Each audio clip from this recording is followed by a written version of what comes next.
ની જવાબદારી કંપની સીધી પોલીસ લઈને આવે।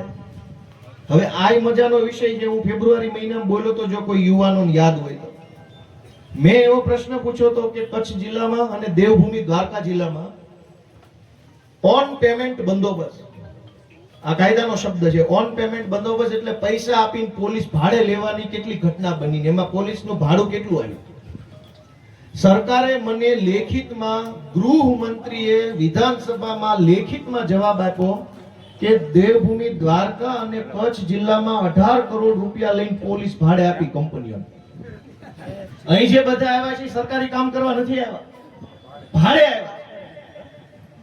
આને ઓન પેમેન્ટ બંદોબસ્ત કહેવાય। કોઈક જુવાનિયા ભણેલા હોય તો આરટીઆઈ બાટીઆઈ કરજો જિલ્લામાં નાયન તે ભાડે આ કંપની પોલીસને પૈસા આપે કે અમારે 50 પોલીસ વાળાની જરૂર છે, એટલે ઓલા કે કેટલા રૂપિયા થાય તો કે 12 લાખ મોકલી દો।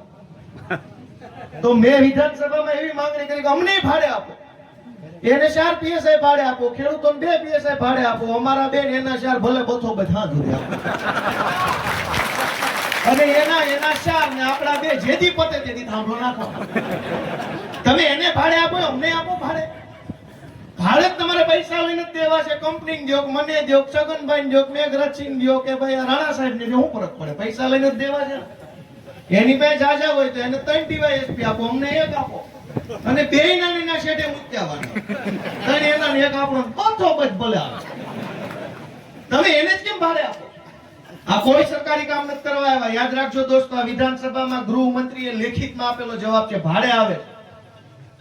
આપણને મારવા માટે કંપનીને સરકાર પોલીસ ભાડે આપે છે, જાઓ મારો।